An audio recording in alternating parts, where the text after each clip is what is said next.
5 दिसंबर सन 1958 को 60 बरस की उम्र में न्यू यॉर्क में इंतकाल कर जाने वाले प्रोफेसर अहमद शाह बुखारी को हम पितरस बुखारी के कलमी नाम से ज्यादा जानते हैं। पितरस बुखारी सही मानों में एक हमागिर शख्सियत थे। वो बैक वक्त एक मुनफरिद मज़ाह निगार, एक बाज़मीर सहाफ़ी, आला माहिर तालीम, उम्दा मुतरजम, ज़ीरक नक्काद, एक काबिल ब्रॉडकास्टर और मंझे हुए सफारतकार थे। उर्दू, फारसी, पश्तो और अंग्रेजी जुबानों पर इन्हें स्कूल के ज़माने में ही खासी दस्तरस हासिल हो गई थी। अंग्रेजी इतने दुरुस्त तलफ़्फ़ुज़ के साथ बोलते थे कि स्कूल की एक तकरीब में सूबा सरहद के अंग्रेज़ chief commissioner sir George Campbell बेख्तियार कह उठे कि काश मैं भी इस रवानी और महारत से पश्तो बोल सकता। अहमद शाह बुखारी ने गवर्नमेंट कॉलेज लाहौर में मारूफ असातिज़ा की सरपरस्ती में तालीम हासिल की और कॉलेज के मारूफ मजल्ले रावी की इदारत संभाली। यहीं से लिखने लिखाने का बाकायदा आगाज हुआ। बाद में सिविल मिलिट्री गज़ट के मज़ामीन की अशात शुरू हुई। आला तालीम के लिए जब कैम्ब्रिज गए तो अंग्रेजी शेर व अदब को इसके असल माहौल में जांचने और परखने का मौका मिला। यही उन्हें यह ख्याल आया कि अंग्रेजी के चीदा चीदा अदब पारों को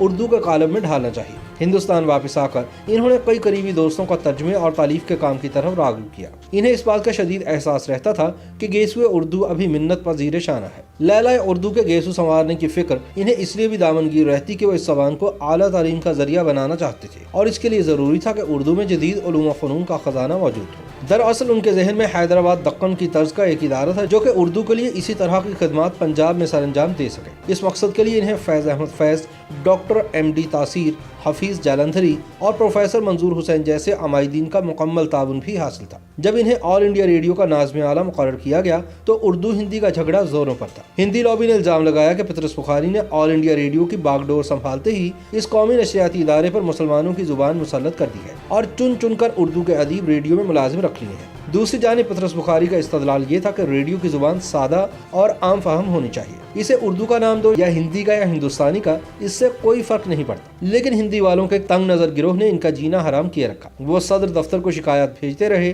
कि रेडियो पर उर्दू वालों का कब्जा होता जा रहा है। अंग्रेज अफसरान बाला की जानिब से पितरस बुखारी को आए दिन वजाहत तलब खत वसूल होते रहते और बुखारी अपनी जहानत, मामला फहमी और अंग्रेजदानी के जोर पर अफसरान को मुतमईन करते रहते। सन 1947 में बुखारी इस मुसीबत से यूं आज़ाद हो गए कि इन्हें गवर्नमेंट कॉलेज लाहौर के प्रिंसिपल का ओहदा पेश किया गया, जो इन्होंने बखुशी कबूल कर लिया। इनका ख्याल था कि गवर्नमेंट कॉलेज के इल्मी और अदबी माहौल में इन्हें गेसुए उर्दू संवारने की दरीना ख्वाहिश पूरी करने का मौका मुयस्सर आएगा। लेकिन इन्हीं दिनों लियाकत अली खान की निगाह जौहर शनास बुखारी पर पड़ गई और वो अपने अव्वलीन दौरा अमरीका में एक पाकिस्तानी तर्जुमान के तौर पर पितरस बुखारी को साथ ले गए। सन 50 का अशरा शुरू हुआ तो पितरस बुखारी की जिंदगी का एक नया दौर शुरू हो गया। वो अक़वाम मुत्तहिदा में पाकिस्तानी मंदूब के फ़राइज़ सरअंजाम देने लगे। अक़वाम मुत्तहिदा के सेक्रेटरी जनरल अहमद शोल ने बुखारी की सलाहियतों का अमली एतराफ़ यूँ किया कि इन्हें अपना नाइब खुसूसी मुकर्रर कर दिया और यूँ अहमद शाह बुखारी अक़वाम मुत्तहिदा के अंडर सेक्रेटरी जनरल बन गए। अमरीका में क़याम के दौरान इन्हें अमरीकी अदीबों और शोरा से करीबी रवाबित का मौका मिला। कोलंबिया यूनिवर्सिटी की तरफ से इन्हें यह पेशकश हुई कि अक़वाम मुत्तहिदा में अपना अरसा मुलाज़मत पूरा करने के बाद अगर वो चाहें तो तदरीस के मनपसंद शोबे से दोबारा वाबस्ता हो जाएं। लेकिन पितरस बुखारी को लाहौर की याद बहुत सताने लगी और इन्होंने मुलाजमत के खात्मे पर लाहौर वापस आकर तालीफ व तर्जमे का काम करने की ठान रखी थी। वो इम्तियाज अली ताज के साथ मिलकर हिंदुस्तान के थिएटर की एक मुफस्सल तारीख लिखना चाहते थे और अमरीका के कुतुबखानों से इन्होंने इस सिलसिले में कुछ खाम मवाद भी जमा कर लिया था। लेकिन उनके सब मंसूबे धरे के धरे रह गए। अक़वाम मुत्तहिदा की मुलाजमत के दौरान इन्हें अचानक दिल का दौरा पड़ा और 5 दिसंबर सन 1958 को इनका न्यूयॉर्क में इंतकाल हो गया। पितरस बुखारी की तदफीन भी न्यूयॉर्क में ही की गई। अगर पितरस एक बैन अक़वामी सतह के सिफारतकार ना भी होते और तालीम और तदरीस के मैदान में कोई कारनामा सरअंजाम ना भी देते तो भी उर्दू के एक आम कारी के दिल में इनका एहतराम हमेशा मौजूद रहता। इनकी मशहूर किताब पितरस के मज़ामीन अपनी जामियत और गहराई की बदौलत बहुत से मज़ाह निगारों के कुलियात पे भारी है। ये मज़ामीन आज से 75 वर्ष पहले लिखे गए थे, लेकिन जुबान की ताजगी, अंदाज की नुदरत और मौजू की नोयत देखिए तो ये बिल्कुल 21वीं सदी की तहरीरें महसूस होती है। पितरस बुखारी की तहरीर का मजा लेने के लिए इनका एक मज़मून मरहूम की याद में ही काफ़ी है। जिस तरह मिर्जा गालिब ने अपने उर्दू कलाम पे कभी फख्र नहीं किया था, इसी तरह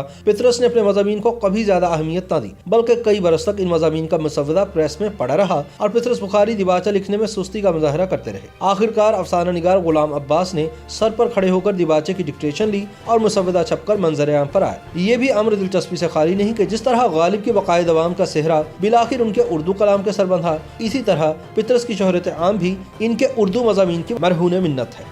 YouTube पर गूगली न्यूज देखने के लिए youtube.com की सर्च बार में गूगली न्यूज टीवी टाइप करें। गूगली न्यूज के पेज पर सुर्ख रंग के सब्सक्रिप्शन वाले बटन पर क्लिक करना ना भूलिए। YouTube पेज पर अपलोड होने वाली वीडियो से बाखबर रहने के लिए बेल आइकन पर क्लिक कीजिए। आपको हर नई वीडियो के बारे में नोटिफिकेशन मौसूल हो जाएगा।